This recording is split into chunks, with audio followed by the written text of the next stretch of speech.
हरिहराय नमः कृष्ण जादवाय नमः हरिहराय नमः कृष्ण जादवाय नमः यादवाय माधवाय केशवाय नमः यादवाय माधवाय केशवाय नमः हरिहराय नमः कृष्ण जादवाय नमः हरिहराय नमः कृष्ण जादवाय नमः यादवाय माधवाय केशवाय नमः यादवाय माधवाय केशवाय नमः गोपाल गोविंद राम श्रीमधुसूदन गोपाल गोविंद राम श्रीमधुसूदन गिरिधरी गोपीनाथ मदन मोहन गिरिधरी गोपीनाथ मदन मोहन श्री चैतन्य नित्यानंद श्री अद्वैत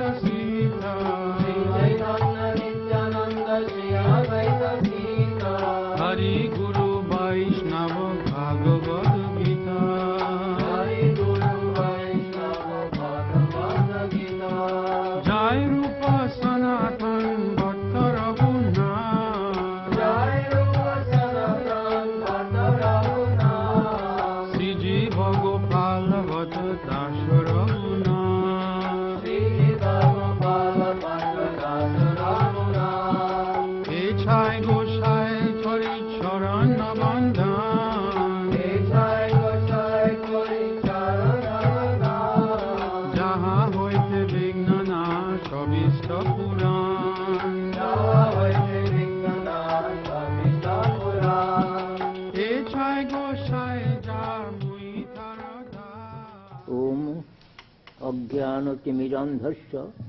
ज्ञानाञ्जनशलाकया चक्षुरुन्मीलितं येन तस्मै श्रीगुरवे नमः वाञ्छाकल्पतरुभ्यश्च कृपासिन्धुभ्येव च पतितानां पावनेभ्यो वैष्णवेभ्यो नमो नमः नमो यं विष्णुपादाय कृष्णपृष्ठाय भूतले श्रीमते भक्तिसिद्धान्त सरस्वतीति नामिने शिवार्षभानवी देवी द्वैताय कृपाब्धये कृष्ण सम्बन्ध विज्ञान दायिने प्रभवे नमो माधुर्योज्ज्वल प्रेमाढ्य श्री रूपानुग भक्तिद श्री गौर करुणा शक्ति विग्रहाय नमस्तुते नमस्ते गौरवाणी श्रीमूर्तये दीनतारिणे रूपानुग विरुद्धाप सिद्धान्त धन्त हारिणे नमो गौर किशोराय साक्षात् वैराग्य मुहूर्तये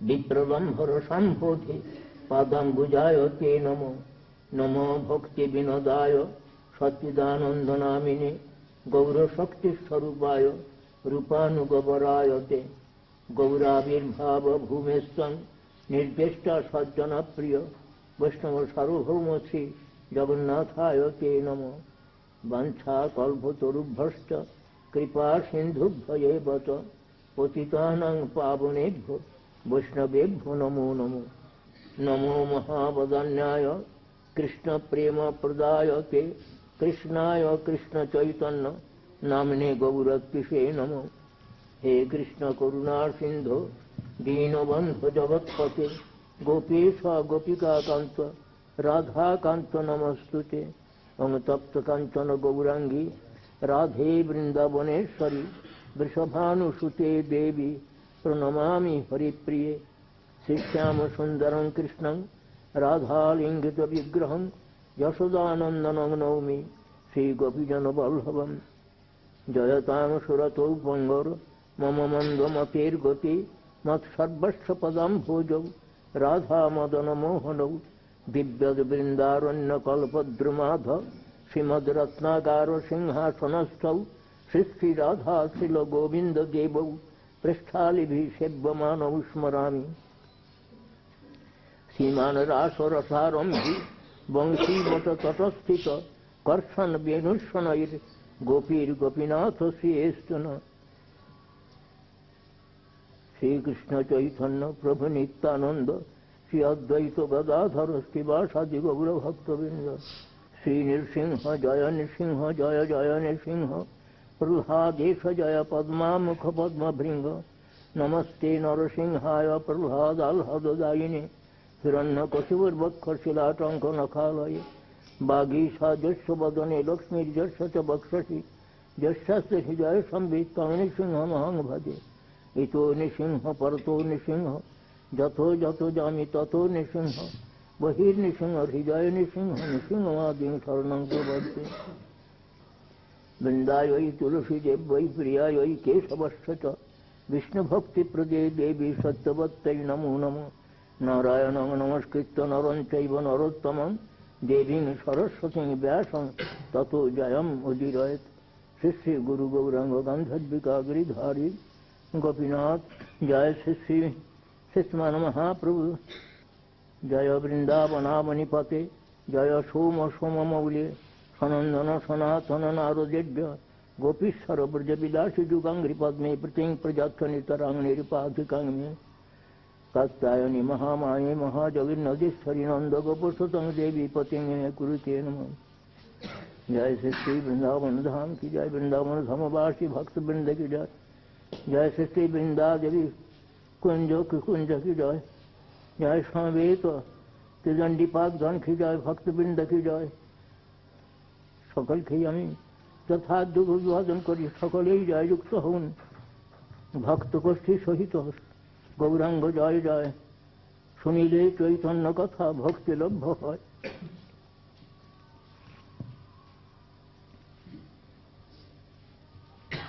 আমি অনেক বৃদ্ধ হয়ে পড়েছি, 97 বছরের পড়েছি। এই সময়তে আমার অনেক ভুল ত্রুটি হয়ে যেতে পারে। হে ভক্তবৃন্দ, আপনারা কৃপা করে আমার সমস্ত ত্রুটি বিচ্যুতি সংশোধন করে নেবেন। অনেক শ্লোক ভুল হয়ে যায়, ক্রম স্থির থাকে না, ক্রম বিপর্যয় হয়ে পড়ে। আপনারা কৃপা করে আমার সকল ত্রুটি বিচ্যুতি সংশোধন করে নেবেন। সাক্ষাৎ বৃন্দাবন ধাম শ্রী রাধা গোবিন্দের লীলাস্থান। রাধারানী এই ধামের অধীশ্বরী, বৃন্দাবনেশ্বরী রাধারানী। তাঁর কৃপা ব্যতীত আমরা তাঁর যে প্রাণবন্ধু কৃষ্ণচন্দ্র, তাঁর কৃপা লাভ করতে পারি না। সেই রাধারানীর কৃপা সর্বদুভাবে প্রার্থনীয়। সেই গুরুদেব, সেই রাধারানী আমাদের গুরুদেব। গুরুরূপে রাধারানী বিরাজিত। আমরা সেই গৌরধাম থেকে আসছি। গৌরধাম বৃন্দাবন ধাম পৃথক নয়, একই বস্তু। তবে বৃন্দাবন ধামে মাধুর্য প্রধান ঔদার্য, আর নবদ্বীপ ধামে ঔদার্য প্রধান মাধুর্য। সেখানে কৃষ্ণ পরমোদার লীলা প্রকাশ করছেন। রাধা গোবিন্দ মিলিত তনু, মহাপ্রভু মহাবদান্য লীলা প্রদান করছেন, নাম প্রেম বিতরণ করে। সেই জন্য শ্রী রূপ গোস্বামী প্রভু তার প্রণাম মন্ত্রে বলছেন, নম মহাবদান্যায় কৃষ্ণ প্রেম প্রদায়তে কৃষ্ণায় কৃষ্ণ চৈতন্য নামনে গৌরত্তি সেই। কৃষ্ণ স্বয়ং রাধা ভাব বিভাবিত হয়ে প্রেম ধন বিতরণ লীলা করছেন। তার এইটি হল মহাবদান্য লীলা। কৃষ্ণ প্রেম প্রদানই হল মহাবদান্য লীলা। যে কৃষ্ণ প্রেম, ব্রজের যে প্রেম, যা কোনো যুগে অন্য কোনো অবতারের দ্বারা সেটা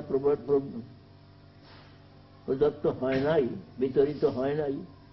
আজ স্বয়ং কৃষ্ণই রাধা ভাবকান্তি সুবলিত মহাপ্রভু শ্রী চৈতন্য রূপে সেই প্রেম প্রদান লীলা করছেন।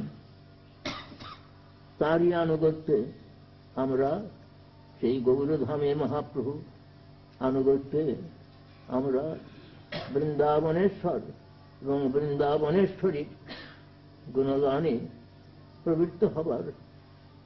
ছিল নরোত্তম ঠাকুর, তিনি মহাপ্রভুর প্রিয়তম। তিনি নরোত্তম ঠাকুর বলছেন, শ্রী গৌরমণ্ডল ভূমি, যে বা জানে চিন্তামণি, তার হয় ব্রজভূমে বাস। সেই মহাপ্রভুর শিক্ষা, প্রথমে তিনি শিক্ষা প্রদান করছেন যে এই বৃন্দাবনেশ্বর, বৃন্দাবনেশ্বরী এর কৃপা কিভাবে তো পাওয়া যায়, কিন্তু সেইটি বলছেন মহাপ্রভু। তিনি নিজে আচরণ করে শিক্ষা দিচ্ছেন। আপনি আচরি ধর্ম জীবের শিখায়, আপনি না করিলে ধর্ম শিখানো না যায়। নিজে বলছেন যে শ্রী ভগবানের নামই একমাত্র সেই রাধা গোবিন্দ সেবা প্রদানের অধিকার প্রদান করেন। নাম ও কৃপা ব্যতীত আমরা সেই রাধা গোবিন্দের কৃপা লাভে সমর্থ হতে পারব না। আর এই নাম গ্রহণ করতে হলে 10টি অপরাধ পদ্মপুরাণে বলেছেন, সেই 10টি অপরাধ শূন্য হয়ে এই নাম গ্রহণ করলে শীঘ্র শীঘ্র নামে প্রেমের উদয় হয়, নামের কৃপায় প্রেমের উদয় হয়। শ্রীমান মহাপ্রভু শ্রীমদ্ ভাগবতকে সর্বপ্রমাণ শিরোমণি বলে স্বীকার করেছেন। সেই শ্রীমদ্ ভাগবতে, শ্রীমদ্ ভাগবত শ্রবণের মধ্যে শ্রীমদ্ ভাগবত শ্রবণকেই সর্বশ্রেষ্ঠ বলেছেন। সেই শ্রীমদ্ ভাগবত অবলম্বনে আমি কয়েকটি কথা বলছি, আপনারা কৃপাপূর্বক শ্রবণ করুন। ভগবান বলছেন, সৃষ্টা পুরাণি বিবিধানি অজয়াত্মশক্ত্যা বৃক্ষান সরীসৃপ পশুন খগদন্দ শুকান তৈস্তৈরতুষ্ট হৃদয় পুরুষং বিধায় ব্রহ্মাবলোকধীশন মুদমাপ দেব। অর্থাৎ শ্রী ভগবান নিজ মায়াশক্তিকে অবলম্বন করে, যোগ মায়াশক্তিকে অবলম্বন করে তিনি বহু সৃষ্টি করলেন। যে বৃক্ষ, সরীসৃপ, পশু, পক্ষী, কীট, পতঙ্গ বহু সৃষ্টি করেও তিনি আনন্দ লাভ করতে পারলেন না। কিন্তু যখন পুরুষ দেহ, এই মনুষ্য দেহটি সৃষ্টি করলেন, তখন তার বড় আনন্দ হল। কেন না ব্রহ্মাবলোক ধীষণ, ব্রহ্মবস্তু অবলোকন করবার ধীষণা বুদ্ধি এই মনুষ্য শরীরেই প্রদত্ত হয়েছে। এই জন্য এই শ্লোকটির পরের শ্লোকেই বলছেন যে আমাদের গুরুপাদ পদ্মা যখনই হরিকথা বলতেন, প্রায় অধিকাংশ সময়তে এই শ্লোকটি বলতেন, লব্ধ্বা সুদুর্লভ মেদন বহু সম্ভবান্তে মানুষম অর্থদম অনিত্যম অপিহ ধীর তূর্ণং যকেত নপতে জনমৃত্যু যাবন নিঃশ্রেয়সায় বিষয় খলু সর্বতস্যাৎ। এইটার অর্থ হল এই, আমরা যে মনুষ্য জন্ম লাভ করেছি, এই জন্মের পূর্বে 80টি জন্ম আমাদের চলে গেছে। তাতে আমরা বৃহৎ বিষ্ণুপুরাণে যদি শুনেছি আমরা যে জগর্জান অবলক্ষানি স্থাবরা লক্ষ বিংশতি ত্রিময় রুদ্র সংখ্যকা পক্ষিণ 10 লক্ষ, আর 300 লক্ষানি পশব আর 4 লক্ষানি মানবা, এই প্রকারটা ইয়ে করেছেন। অর্থাৎ 9 লক্ষবার জলজন্তু, তারপরে যে জলজন স্থাবরা লক্ষ বিংশতি, স্থাবর জন বৃক্ষ,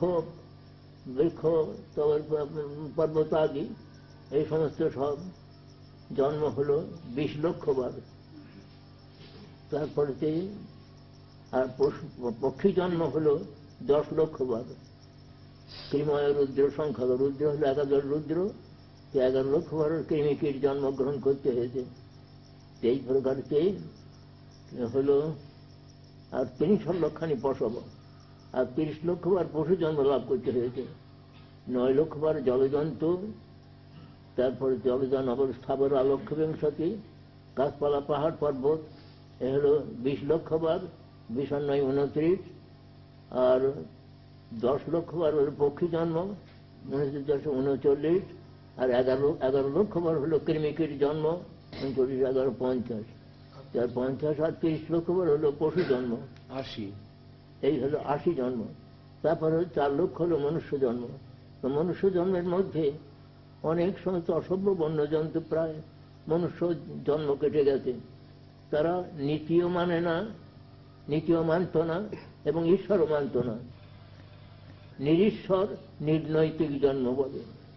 জন্য নীতিও মানে না, কাপড়খানা পরতে হবে, যে লজ্জা নিবারণ করবার জন্য কাপড়খানা পরতে হবে, তা তারা সেটা মানত না, নীতিও মানত না।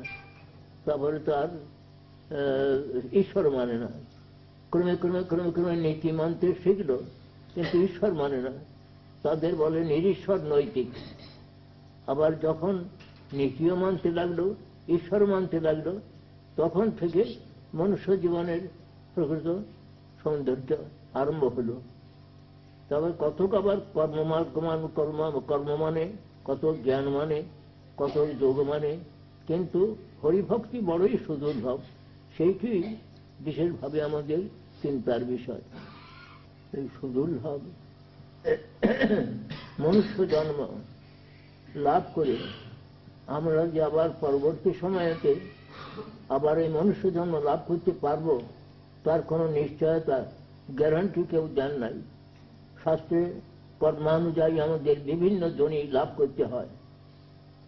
ডারউইন বলে একজন ছিলেন, তিনি বলতেন ইভলিউশন থিওরির কথা, ক্রমবিকাশবাদ, কিন্তু এখন আবার সেটা বদলে গেছে। এখন সকলে বুঝেছেন কর্মানুযায়ী মনুষ্য জীবন থেকেও অধঃপতন হয়, কীটপতঙ্গ জন্ম হয়, বিষ্ঠার কৃমি কীট হয়ে জন্মগ্রহণ করতে হয়, যদি ভগবানের আদেশ মতন না চলা যায়। এবার যাই জন্যই বলছেন এই সুদুর্লভ মনুষ্য জন্ম লাভ করে, এই মনুষ্য জন্মই আবার পরমার্থপ্রদ। অন্য কোন জন্মে আমরা পরমার্থ লাভ করতে পারি না। পরমার্থ মানে হলো পরম প্রয়োজন। পরম প্রয়োজন যে কৃষ্ণ প্রেম, সেটা আমরা অন্য কোনো জন্মে লাভ করতে পারি না। একমাত্র মনুষ্য জন্মই পরমার্থপ্রদ। কিন্তু এই জন্মটি ক্ষণভঙ্গুর, পদ্মপত্র স্থিত নিরবধ। এই জন্য যারা প্রকৃত বুদ্ধিমান, ধীর বিচক্ষণ বুদ্ধিমান, তারা তাদের চিন্তাধারা হয় এই প্রকার, যেহেতু এই মনুষ্য জন্মই পরমার্থপ্রদ, সুতরাং তূর্ণং যতেত ন পতেত মৃত্যু যাবন নিঃশ্রেয়সায় বিষয় খলু সর্বদস্যাৎ। জড় বিষয় রূপ রস শব্দ গন্ধ স্পর্শ, এটাই জড় বিষয় বলে। এই জড় বিষয়, পাঁচটি জড় বিষয় সব জন্মেই এটা ভোগ করা যেতে পারে, কিন্তু এই পরমার্থ লাভের যে জন্যে, নিশ্চয় পরমমঙ্গল লাভের জন্য এই মনুষ্য জন্ম ছাড়া আর অন্য কোনো উপায় নাই। সুতরাং যত শীঘ্র পারো সেব গোবিন্দ চরণ। এই জন্য বলছেন তূর্ণং যতেত, কাল মাত্র বিলম্ব না করে পরমার্থ লাভের জন্য যত্নবান হও, পরম প্রয়োজন লাভের জন্য যত্নবান হও।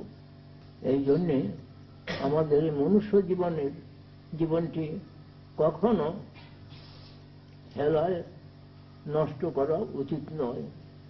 যারা বুদ্ধিমান ব্যক্তি তারা এই বিচারটি করেন যে কাল মাত্র বিলম্ব না করে আমরা পরমার্থ লাভের জন্য যত্নবান হব। আমাদের দেশের থেকে বিলাতে তারা সমস্ত বড় বড় বৈজ্ঞানিক রয়েছেন, সকলেই আমাদের দেশের লোক, সে তাদের কাছে বিজ্ঞান অনুসরণ করতে যায়, নানা প্রকার বৈজ্ঞানিক বিচার তারা গ্রহণ করতে যায়। কিন্তু পরমার্থ বিজ্ঞানটি হলো আমাদের যে প্রয়োজন, সেইটি আমাদের বিশেষভাবে অনুভব করা দরকার। সকল দেশের এইটাই যে প্রয়োজন। দেখুন, এই আমাদের যে হস্তপদাদ ইন্দ্রিয় ভগবান দিয়েছেন, একটা জিনিস আছে, সেটা যদি এখান থেকে উঠে যায় তাহলে এসব মৃত সব হয়ে যায়, এর কোনো ক্ষমতা থাকে না। কিন্তু সেই আত্মার বিচারটি কি, সে আমরা বৈজ্ঞানিকদের মধ্যে সেই বিচারটা আমরা বিচার করতে দেখি না। তারা সমস্ত সব করছেন, সবই করছেন বটে, কিন্তু আত্মার বৃত্তিটা কি সেই বিষয়টাই আমাদের যে মহাপ্রভু নিজজন, ভগবানের নিজজনগণ, তারাই ব্যাসসুকাদি মহাজনগণ সেই বিচারটা আমাদের প্রদান করেছেন যে আত্মার ফাংশনটা কি। অন্যান্য ইন্দ্রিয় যার যে থাকলে অন্যান্য ইন্দ্রিয়ের বল থাকে, বল বুদ্ধি প্রভৃতি যা কিছু বলুন সমস্ত সব থাকে, সেই জিনিসটা না হলে কোনো কিছু কোনো কাজের হয় না। সেই জিনিসটার সম্বন্ধে বিশেষভাবে আমাদের কি আলোচনা করা কর্তব্য নয়? এইটাই আমাদের বিশেষ বিচার। এই আত্মার বৃত্তি সম্বন্ধে আমাদের মহাজনগণ তারা যে সমস্ত কথা বলছেন সেই সমস্ত আমাদের পুনঃ পুনঃ আলোচ্য বিষয়। সেইটি আমাদের যে পরম ধর্ম, এই কথাটা এই শ্রীমদ্ ভাগবতে বলছেন। শ্রীমদ্ ভাগবত প্রথমেই বলছেন ধর্মটি হলেন প্রধ্যুত কৈতব পরম ধর্ম শ্রীমদ্ ভাগবতে নির্মিত হয়েছে। প্রধ্যুত মানে প্রকৃষ্টরূপে উদ্ধৃত তিরস্কৃত হইয়াছে, কৈতব কপটতা যাহা হইতে। আমরা গত করলে বলেছিলাম যে এই পরম ধর্মটি শ্রীমদ্ ভাগবতে নির্মিত হয়েছে, তাতে কোনো কপটতা, আত্মবঞ্চনা, পরবঞ্চনা এ সমস্ত সব নাই। কপটতা হলো, বলেছেন আমাদের কবিরাজ গোস্বামীর কথা আমি বলেছিলাম, সেটা অজ্ঞানতম, অজ্ঞান অন্ধকার, সেইটি হলো কৈতব কপটতা। কৃষ্ণ আর কৃষ্ণ ভক্তি ছাড়া অন্য যা কিছু কামনা বাসনা সেইগুলো কপটতার মধ্যে সবই। সেই জন্য আমরা আত্মেন্দ্রিয় প্রতিবঞ্ছা ও কৃষ্ণেন্দ্রিয় প্রতিবঞ্ছা এই দুটোর দৃষ্টি কবিরাজ গোস্বামীর আনুগত্যে আমরা প্রদর্শন করেছিলাম। আমাদের শাস্ত্রকে বলেছেন যে আহার ও নিদ্রা ভয়মৈথুনঞ্চ সামান্যমেতৎ পশুবীর নরানাং ধর্মহি তেষাং অধিক বিশেষ ধর্মেণ হীনা পশুবীর সমানা। তার অর্থ হল এই আহার, নিদ্রা, ভয় এবং সন্তান জন্ম, সন্তান উৎপাদন আদি, এটা পশু পক্ষী কীট পতঙ্গ এবং মনুষ্য সকলেরই আছে। এই চারটি নিয়ে মনুষ্য গর্ব করতে পারেন না আমরা পশুর দিকের মধ্যে শ্রেষ্ঠ, পশু হচ্ছে শ্রেষ্ঠ আমরা, এ সকলের মধ্যে আছে। ধর্মই হলো বৈশিষ্ট্য, হলো ধর্ম নিয়ে। সেই ধর্মহীন মানব পশু অপেক্ষা অধম। শ্রীমদ্ ভাগবত এই সেই পরম ধর্মের কথা বলেছেন। আর এই শ্রীমদ্ ভাগবতেই যে পরম সত্য বাস্তব বস্তু, যিনি পরম মঙ্গলপ্রদ, এবং আমরা যে তাপত্রয়ে জ্বলে পড়ে মরছি, সেই তাপত্রয় উন্মূলক, তাপত্রয় উন্মূলন করে দেন, এইটি শ্রীমদ্ ভাগবতে বিশেষভাবে বর্ণিত হয়েছে। আর বলছেন এই শ্রীমদ্ ভাগবত প্রথমে নারায়ণ মুনি তিনি চতুর্শ্লোকী আকারে এই শ্রীমদ্ ভাগবত বলেছিলেন। সেইটি ব্যাসদেব 18,000 শ্লোকে বিস্তৃত করে বর্ণন করেছেন। এই জন্য ধর্ম প্রচিত হইত উত্তর পরম নির্মৎসরণাং শতং। আর এই ধর্ম নির্মৎসর সাধু ব্যতীত এই ধর্মের মর্ম অনুভব করতে পারবেন না। মৎসরতা মানে হল পরশ্রীকাতরতা।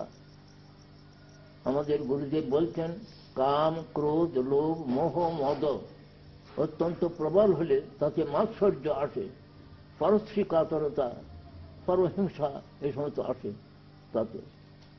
তা বলছেন পরিচিত ধর্ম পরিচিত হইতে পরমনিম্ন বেদং বাস্তমাত্র বস্তু শিবদং তপত্রান্মূলনং।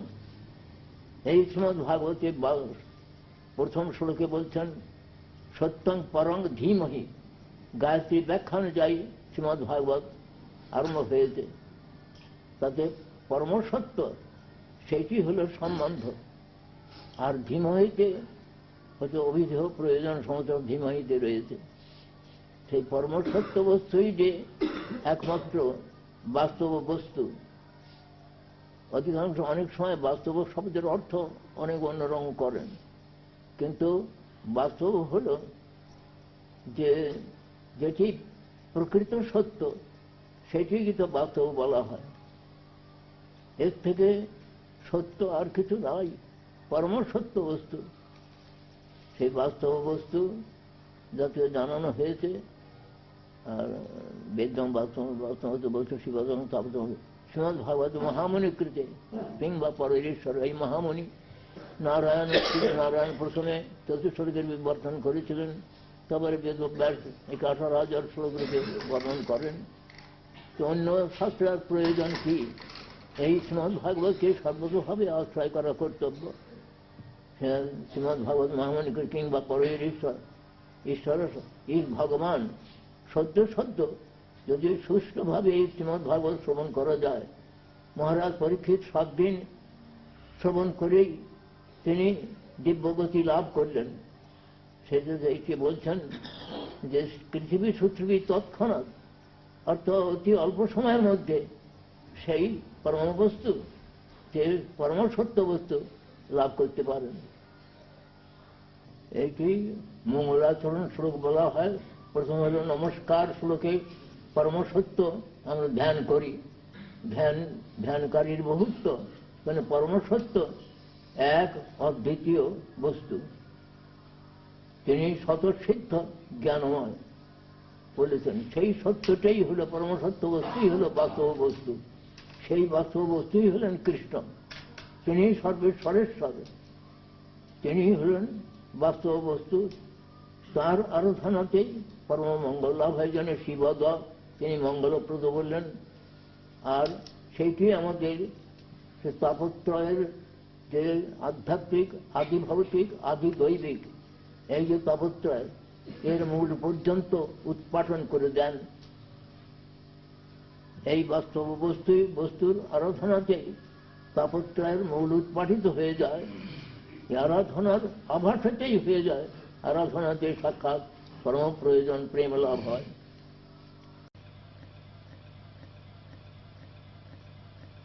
যে তৎক্ষণাৎ অতি অল্প সময়ের মধ্যেই শ্রী ভগবান তিনি আমাদের হৃদয়ের মধ্যে অবরুদ্ধ হয়ে যান, আটক করে যান।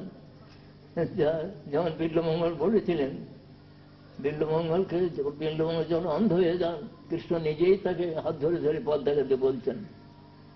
তা বিল্বমঙ্গল আবার মাঝে মাঝে মাঝে মাঝে কৃষ্ণ তিনি আবার তাকে এমনি ছেড়ে দিতেন। তা উনি বলছেন যে আচ্ছা, তুমি তো আমার কাছ থেকে পালাচ্ছ, কিন্তু আমার হাত ছেড়ে দিয়ে তোমাকে পালাচ্ছ বটে, কিন্তু আমার এই হৃদয় থেকে পালাও দেখিনি কেমন তোমার শক্তি। তিনি হৃদয়ে এমন করে আরো অবরুদ্ধ করে রেখেছেন, সেখান থেকে পালানোর পর নাই।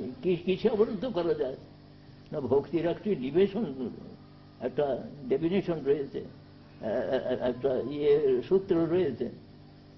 বলছেন ভক্তি হলেন 6 প্রকারের ক্লেশগ্নি শুভদা, সুদুর্ভবা, মোক্ষ লঘুতাকৃত, আর সান্দ্রানন্দ বিশেষ আত্মা, শ্রীকৃষ্ণাকর্ষিণী চষা। রাধারানীর হাদিনী শক্তির অংশ হলেন ভক্তি দেবী। সেই ভক্তি দেবী হলেন শ্রীকৃষ্ণাকর্ষিণী। কৃষ্ণ হলেন সর্বাকর্ষক, আবার কৃষ্ণকেও আকর্ষণ করেন সেই ভক্তি দেবী। তাঁরই শক্তি, ভগবানের শক্তি তাকে আকর্ষণ, শ্রীকৃষ্ণ আকর্ষণী চষা। তাই বিল্বমঙ্গল বলেছিলেন, বিল্বমঙ্গল তো সেই ভক্তি বলে ভগবানকে হৃদয়ে অবরুদ্ধ করে রেখেছেন। তাই বলছেন যে তুমি আমার হাত ছেড়ে দিয়ে পালাচ্ছ বটে, কিন্তু আমার এখান থেকে হৃদয় থেকে পালাও দেখিনি কেমন তোমার শক্তি। অর্থাৎ ভক্তের এটা ভগবানের প্রতি যে তার প্রেমের একটি প্রেম বিলাসের একটি অপূর্ব মাধুর্য সম্বন্ধে কথা। এটা এই শ্রীমদ্ ভাগবতের প্রথমেই মঙ্গলাচরণ শ্লোকে প্রথমে নমস্কার, তবে বস্তু নির্দেশ করলেন। এই বস্তু এই প্রকার, কৃষির ভূবাচক শব্দ নষ্ট নির্বৃত্তিবাচক তৈরৈক্যং পরং ব্রহ্ম কৃষ্ণ ইত্যপি ধীয়তে। কৃষ ধাতু আকর্ষক সত্যবাচক, মহা সেই ওকে কি বলে চুম্বক, মহাচুম্বক একটি সেই যেমন আকর্ষণ করে নেয়, লোহাকে আকর্ষণ করে নেয়, তাই বলছেন যে কৃষির ভূবাচক আকর্ষক সত্তাবাচক, আর ন কৃষ্ণ, ন নির্বৃতি, নির্বৃতি হলো পরমানন্দ, পরমানন্দ বাচক নির্বৃতি। তয়ের ঐক্যম কৃষ্ণ, এটা ঐক্য হলো কৃষ্ণ শব্দ। কৃষ্ণ সকলকেই আকর্ষণ করেন, আকর্ষণ করে তাকে পরমানন্দ প্রদান, তিনি আনন্দময়, তিনি সকলকে আকর্ষণ করে পরমানন্দ প্রদান করেন। সেই কৃষ্ণকেও পাওয়ার হলো কৃষ্ণই দিয়েছেন লাদিনীর দ্বারা। কৃষ্ণ লাদিনী করায় কৃষ্ণের রস আস্বাদন, লাদিনীর দ্বারা কৃষ্ণ করেন ভক্তকে পোষণ। এই কৃষ্ণ হলেন পরম ব্রহ্ম। উপনিষদও বলছেন রসৌ বৈষব রসং সেবায়ং লব্ধ্বা আনন্দী ভবতি, এষ জীবান আনন্দয়াতি, এষা হি এব আনন্দয়াতি। বলছেন রস হল আনন্দময়, কৃষ্ণ হলেন আনন্দময় বস্তু। রস বৈষব, সেই ভগবান তিনি হলেন আনন্দময়। সেই আনন্দময় তিনি যে আনন্দ প্রদান করেন, সেই আনন্দ লাভ করে রস বৈষব রসং হি এব অয়ং, আমার জীবাত্মা তিনি আনন্দী হতে পারেন। যেমন ধন লাভ করে ধনী হয়, সেই প্রকার কৃষ্ণ প্রদত্ত যে আনন্দ, সেই আনন্দ লাভ করে জীব আনন্দী হতে পারেন, এবং হয়ে তিনি আবার অন্যকেও আনন্দ দান করতে পারেন। কৃষ্ণ যেমন নিজে আনন্দ আস্বাদন করেন, অন্যকেও আনন্দের হাদিনীর দ্বারা আনন্দ দিচ্ছেন, তেমনি ভক্ত তিনি নিজে আনন্দ লাভ করে, প্রেমানন্দ লাভ করে তেমন অন্যকেও সেই প্রেমানন্দ দিতে পারেন। এখন আপনাদের প্রশ্ন হতে পারে যে স্বয়ং আনন্দময় কৃষ্ণ তিনি, তা আমরা তাতে তিনি সকলকে আকর্ষণ করেন, কিন্তু আমরা তো আকৃষ্ট হতে পারছি না। কেন এত নাম করছি, এত করছি, অনেকেই আমরা বলে থাকি এই প্রকারকে। এক একজনের লক্ষাধিক নাম করছেন। আমাদের মায়াপুরের একজন ভক্ত, তিনি পূজ্যপাদ শ্রীধর মহারাজের শিষ্য, তিনি বলছেন যে আমি 2 লক্ষ নাম করেছি মহারাজ, আমি 3 লক্ষ নাম করার চেষ্টা করছি। তাকে বুঝলাম। আবার মাঝে একদিন তার একটু ক্রোধ দেখে আমি বললাম যে ভক্তবর, আপনি তো 2 লক্ষ 3 লক্ষ নাম করলেন, তা তো ক্রোধ আসে কেন? সে নাম করে আমরা বলতে পারি যে কেন আমাদের হয় না। তা আমরা একটা দৃষ্টান্ত দিয়ে এখানেতে যে মহাচুম্বক একটি রয়েছে, চুম্বক পাথর একটা রয়েছে, মস্ত বড় চুম্বক, আর একটা লোহা রয়েছে, লোহাটা মরচে ধরে আছে। সেই জন্য লোহাটা থেকেও এত বড় চুম্বকের কাছে কোথায় লোহা আপনার থেকে লেগে যাবে, তা লাগে না। তা আমরা এই দৃষ্টান্ত দিয়ে দেখাই যে আমাদের আত্মার উপরেতে কতগুলো এই প্রকার আছে, বুভুক্ষা, মুমুক্ষা এবং সিদ্ধি স্পৃহা, ভুক্তি মুক্তি সিদ্ধি কামন, অর্থাৎ কবিরাজ গোস্বামীর ভাষায় আত্মেন্দ্রের প্রতি বাঞ্ছা, স্থূলভাবে বা সূক্ষ্মভাবে রয়েছে। এইগুলো হলো মরচে। যেমন লোহাতে মরচে ধরে গেলে যেমন লোহাটা টক করে চুম্বক পাথরে লেগে যায় না, সেগুলো আমাদের উপরে তো এই প্রকার মরচে ধরে আছে।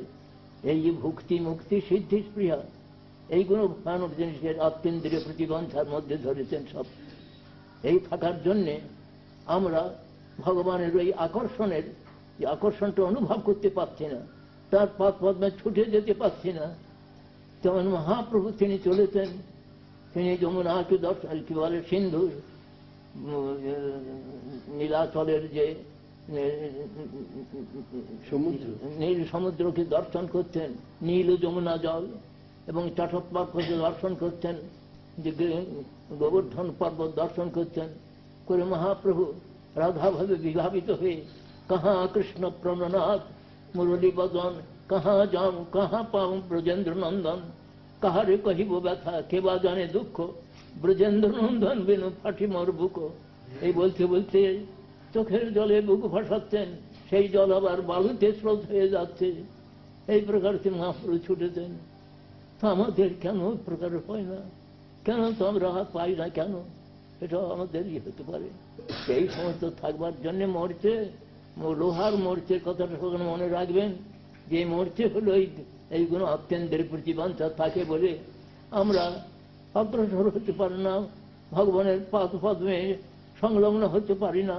এই জন্যে সংলগ্ন হওয়ার জন্য উপায় দিয়েছেন আমাদের ওই নাম। কিন্তু নিরপরাধে নাম করতে হবে। নাম এবং কৃষ্ণ আলাদা জিনিস নয়। নাম বিগ্রহ স্বরূপ, তিন এক রূপ, তিনে ভেদ নাই, তিন চিদানন্দ রূপ। সেই নাম ব্রহ্মকে নিরন্তর অনুশীলন করতে বলছেন মহাপ্রভু। প্রথম শিক্ষাষ্টকের প্রথম থেকে আপনারা শেষ পর্যন্ত লক্ষ্য করবেন, মহাপ্রভুর নামের মাহাত্মেই বলেছেন। ওই 8টি শ্লোক মহাপ্রভু, কেউ বলেন মহাপ্রভু নিজে রচিত, মহাপ্রভু নিজে আর কোনো পাওয়া যায় না। আর 2-1টা শ্লোক পদ্মাবলিতে পাওয়া যায় মহাপ্রভু রচিত উক্ত।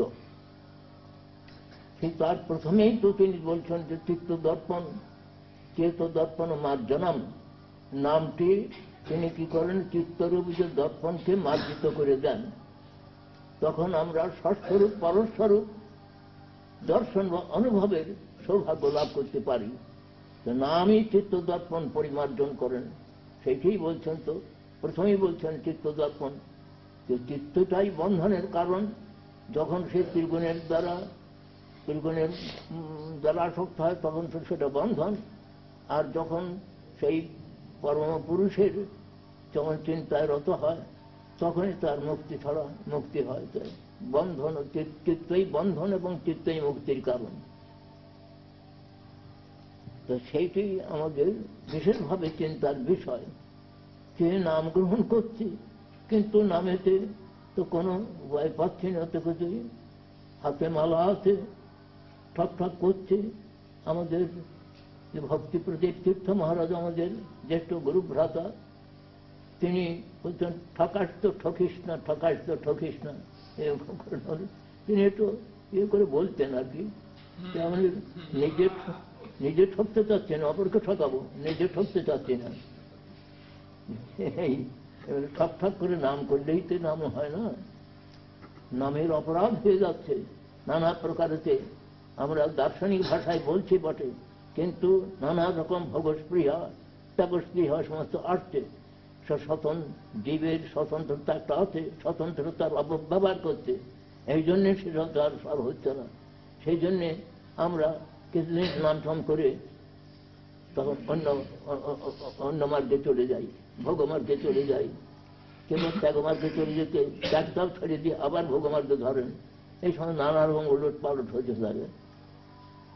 সুতরাং অপরাধ, বিশেষ করে অপরাধের দিকে বিশেষভাবে লক্ষ্য থাকার দরকার।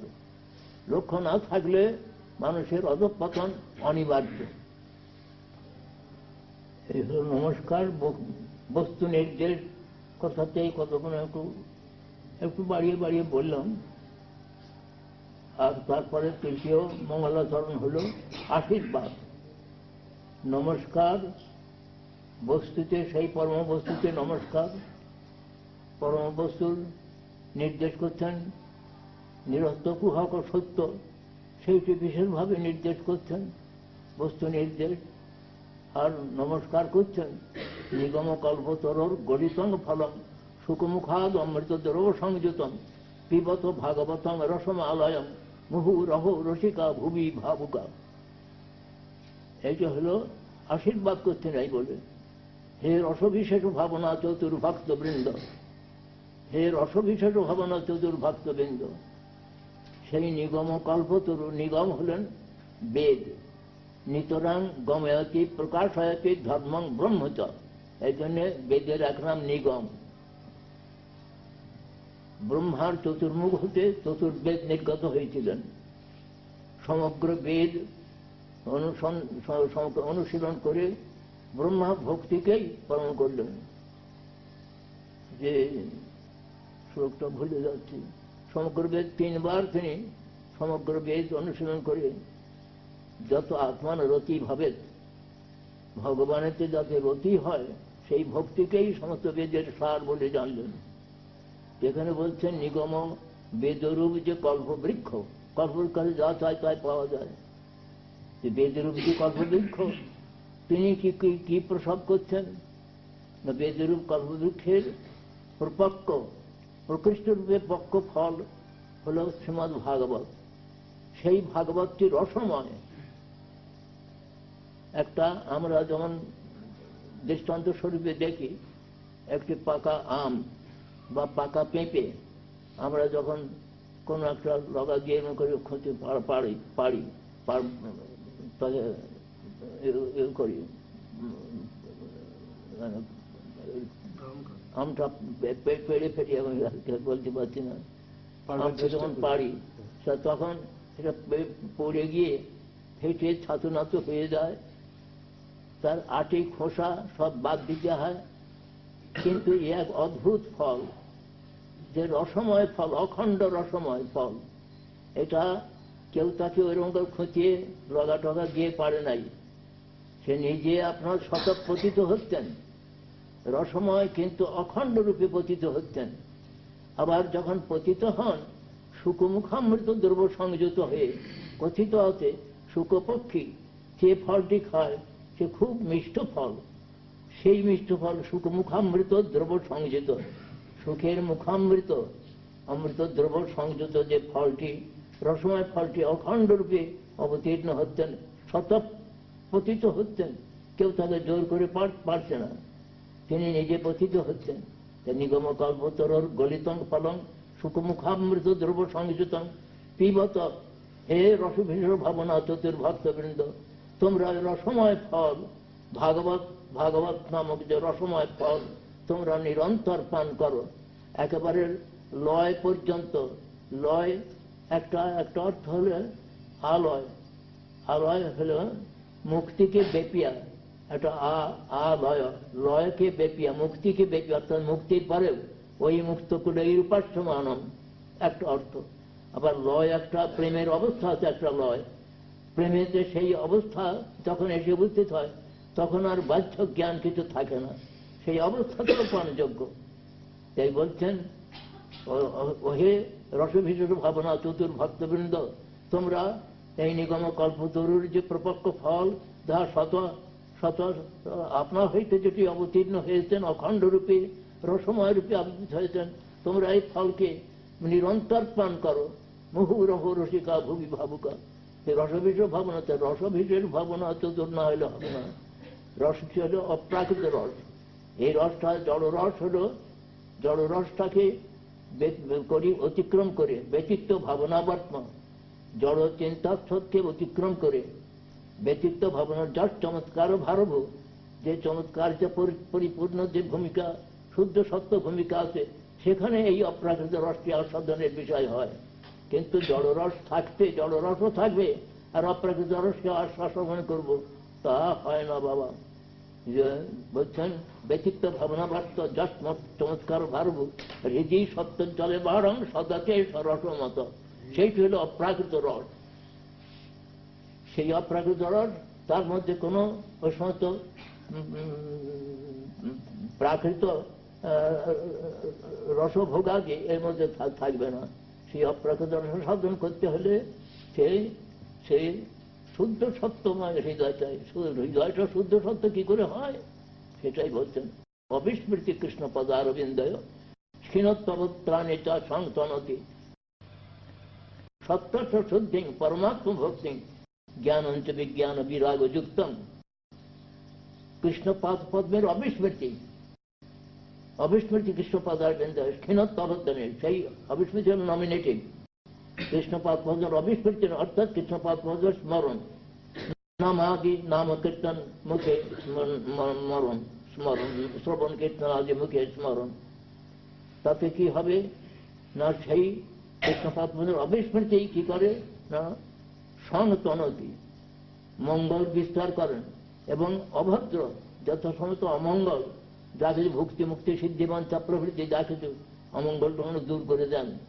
নামই আমাদের সমস্ত সব অনর্থ, নাম গ্রহণ করতে করতে সব অনর্থ দূরীভূত হয়ে যায়। অবিস্মৃতি কৃষ্ণ পদারবিন্দয় ক্ষীণত্ব অভদ্রাণী চ সংতনতি, অভদ্র সমূহ দূর করে দিয়ে মঙ্গল বিস্তার করেন। আর কি করেন না চ সংতনতি সত্য শুদ্ধি অন্তঃকরণ শুদ্ধ করে দেন। অন্তঃকরণ নামই আমাদের অন্তঃকরণে যে সমস্ত ভক্তি মুক্তি সিদ্ধি বঞ্ছা প্রভৃতি আছে সমস্ত অন্তঃকরণ শুদ্ধ করে দেন। সত্যচ শুদ্ধি পরমাত্ম ভক্তি, ভগবানের যে ভক্তি আত্মা নিত্যাবৃত্তি সেইটা উন্মেষিত করে দেন পরমাত্ম ভক্তি। জ্ঞানঞ্চ বিজ্ঞান বিরাগযুক্ত, বিজ্ঞান হলো অনুভূতি সহিত যে জ্ঞান, তার নাম হল বিজ্ঞান। এবং বিরক্তি জনিত যে জ্ঞান সেটি উদ্ভাবন করেন। জ্ঞানঞ্চ বিজ্ঞান বিরাগযুক্ত যে জ্ঞান সেটি প্রদান করেন। আমাদের শ্রী চৈতন্য ভাগবত রচয়িতা, তিনি নিজেকে পরিচয় দিয়েছেন নিত্যানন্দ প্রভুর শেষ ভৃত্য বলে। সেই বৃন্দাবন দাস ঠাকুর তিনি লিখছেন যে চারি বেদ দধি ভাগবত নবনীত, মথিলেন শুক খাইলেন পরীক্ষিত। চারি বেদকে দধির সঙ্গে তুলনা দিচ্ছেন। চারি বেদ রূপ দধি মন্থন করলেন সুখদেব গোস্বামী, মন্থন করে নবনীত পেলেন, ভাগবত হলেন নবনীত। অর্থাৎ সমস্ত ভাগবত হলেন সমস্ত গ্রন্থের, যেমন বেদ হলেন সকলের মূল, বেদ সদা সিদ্ধ বস্তু, বেদ সাক্ষাৎ ভগবান, বেদ ও নারায়ণ স্বয়ং সাক্ষাৎ নারায়ণ ভগবানই তিনি বেদ রূপে আবির্ভূত। বেদ অপৌরুষীয়, কোন পুরুষ রচিত নন। সেই বেদের যে বেদরূপ যে নিগম কল্পতরু, বেদরূপ যে কল্পতরু কল্পবৃক্ষ, তার প্রপক্ষ ফল শ্রীমদ্ ভাগবত। এই প্রকার যে তাতে কোন প্রকার আর মলিনতা কিছু প্রকার নাই। তিনি অমল প্রমাণ স্বরূপ, তিনি আবির্ভূত হলেন। দধি মন্থন করে যেমন নবনীত পাওয়া যায়, সেই বেদরূপ দধি মন্থন করে সেই প্রকার যে সুখদেব নবনীত স্বরূপ যে শ্রীমদ্ ভাগবত রসামৃত তো মহারাজ পরীক্ষিতকে পান করালেন। আবার সেই সুখ পরীক্ষিত সংবাদ শ্রবণ করে সুখমুখে পরীক্ষণ করে উগ্রসভা সুত নৈমিষারণ্যে তিনি 60,000 সৌনকাদি ঋষিকে সেই ভাগবতামৃত বিতরণ করলেন। সেই ভাগবতামৃতই গুরু পরম্পরাক্রমেতে আমাদের কাছে আসছে। আমরা সেই অমৃতের পাত্র হয়েও আমরা অমৃত থেকে বঞ্চিত হয়ে যাচ্ছি। যাতে সেই অমৃত আস্বাদন করতে পারি তার জন্য আমাদের গুরু বৈষ্ণবের কৃপা বিশেষভাবে অন্বেষণ। স্বর্গের দেবতারা তাদের অমৃতের বিনিময়ে যখন বদ্রীনারায়ণ ক্ষেত্রেতে সনাতন চতুষ্ষণ যখন সনত কুমার তিনি যখন ভাগবত ব্যাখ্যা করেন, সেই সময় ভক্তি দেবী তিনি বৃন্দাবনে বৃদ্ধা হয়ে গেছিলেন। এখানে একেবারে খুব ষোড়শী যুবতী রূপ ধারণ করলেন ভক্তি দেবী। তার জ্ঞান বৈরাগ্য এই পুত্রদ্বয় যারা সব বৃন্দাবনে একেবারে বৃদ্ধ হয়েছিল না, বৃন্দাবনে ভুল হতো, বৃন্দাবনে ভক্তি দেবী তিনি ষোড়শী যুবতী, তাদের জ্ঞান বৈরাগ্যের মাতা। কিন্তু তার দুটি ছেলে জ্ঞান বৈরাগ্য তারা আবার বুড়ো হয়ে গেছিল। নারদ তাদের অনেক চেতন করে সাড়া পেলেন না। তারপরে চেতন করবার জন্য তিনি এলেন। এখানে সনাতনের মুখে নারদ ভক্তি ভাগবত শ্রবণ করতেন। সেই ভাগবত শ্রবণ করে ভক্তি দেবী এবং তার ছেলে সমস্ত তারা যুবক যুবতী রূপ ধারণ করলেন। সেই সময় দেবতারা এসেছেন তাদের স্বর্গের অমৃতের বিনিময়ে এই ভাগবত অমৃত দান করতে। তারা বলছেন না, এই অমৃত ভাগবত স্বর্গের অমৃতের সঙ্গে তার তুলনা হতে পারে না। আমরা এই ভাগবত অমৃত তোমরা পাবে না। তো ভাগবত অমৃত দেশে দেবতারা তাঁদের বিচার নিয়ে তারা এই ভাগবত অমৃত আস্বাদন করবার যোগ্যতা লাভ করতে পারেন না। আবার আমাদের স্কন্দ পুরাণেই বোধ হবে শরীর মধুর মথুর মেতন মঙ্গলং মঙ্গলানাং সকল নিগমবল্লী সৎফলং চিৎ স্বরূপম। এখানে বলছেন বেদ কল্পবৃক্ষের সৎফল চিৎ স্বরূপ চিন্ময় নিত্য ফলস্বরূপ হলেন এই নামরূপ যে নামামৃত যে, সেটি হলো বেদ কল্পবৃক্ষের সৎফল, চিন্ময় নিত্য ফল।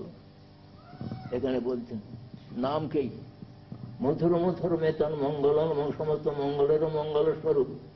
মধুর হতেও মধুর, তথা হতে মধুর, মধুর মধুর ক্রমেতে মধুর হইতে মধুরতর, ক্রমেই মাধুর্য, যত গ্রহণ করা যাবে ততই মাধুর্য। আমরা সে মাধুর্য আস্বাদন করতে পারি না, কিন্তু এই নামেতে মাধুর্য রয়েছে। মধুর মধুর মেতন মঙ্গল মঙ্গলানাং, সমস্ত মঙ্গলের মঙ্গল স্বরূপ।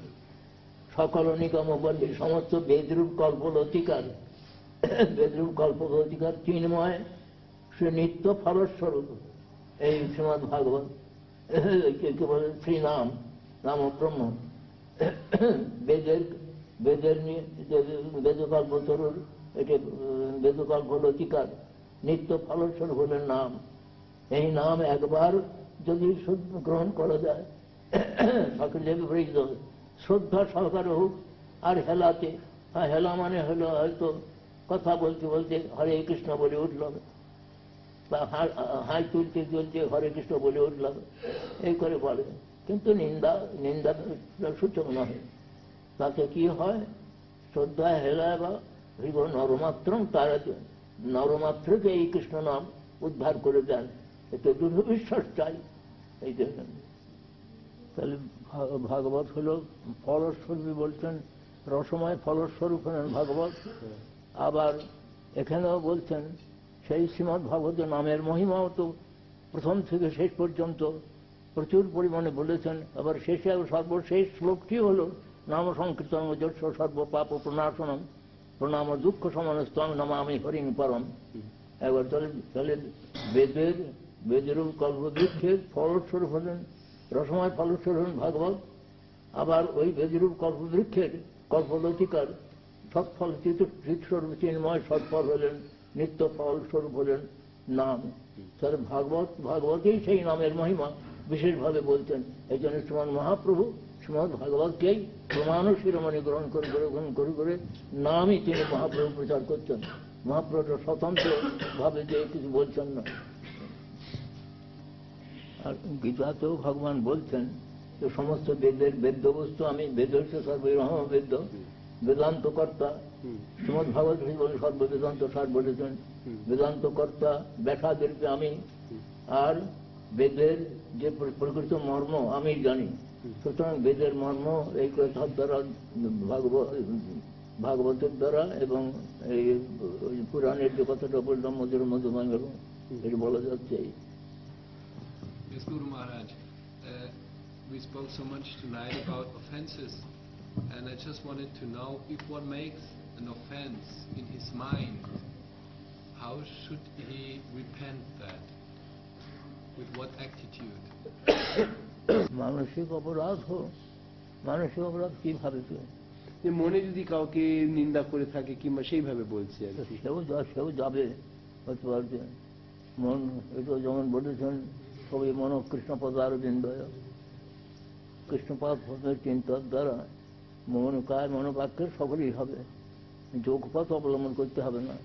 যেমন বলেছেন জমাদেবীর যোগপথই কামলোপ হতমুহু মুকুন্দ শিবায় যদ্বত্তন অসম্পত্তি, এটা বলছেন। এই আর বলছেন মানে যোগপথ অবলম্বন করে আমাদের যে ইন্দ্রিয় সংযম করতে হবে না, মনকে সংযম করা যায় না কিছুতেই।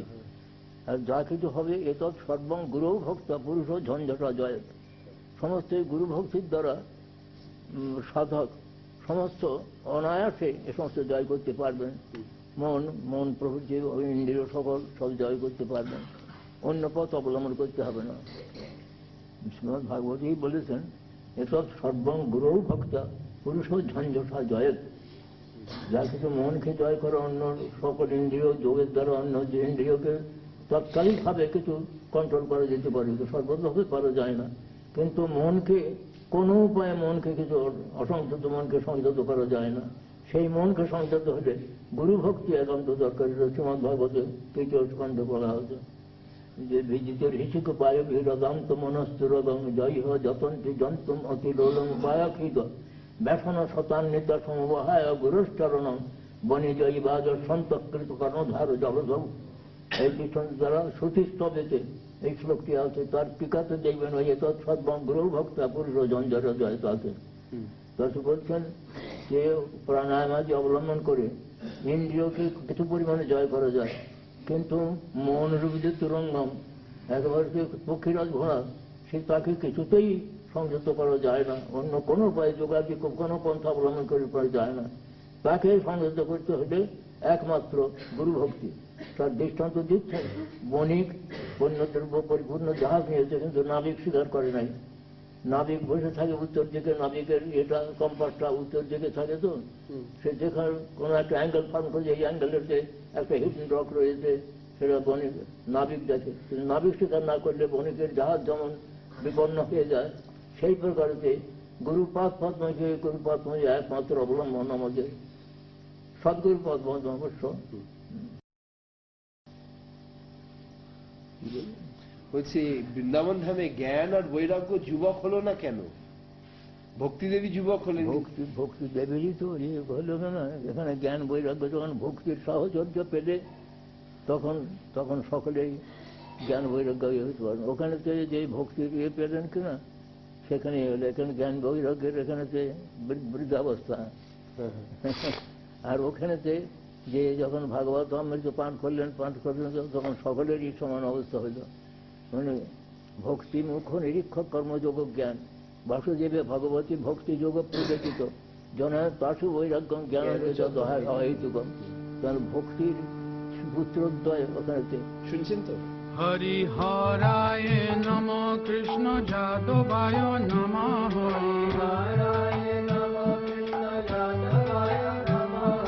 যাদবায় মাধবায় কেশবায় নমঃ। হরিহরায় নম কৃষ্ণ যাদবায় নমঃ।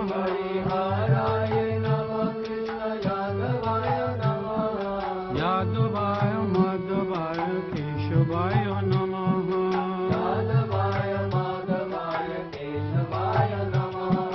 গোপাল গোবিন্দ রাম শ্রীমধুসূদন।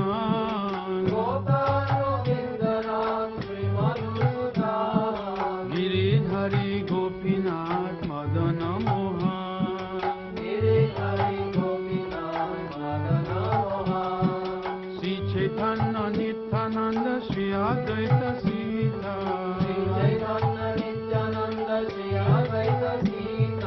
হরি গুরু বৈষ্ণব ভাগবত গীতা।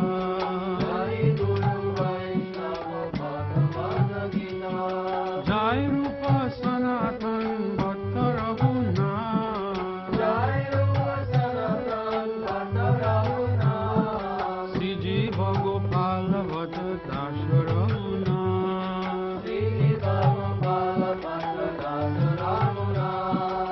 এছায় গোসাই হরি চরণ বন্ধন।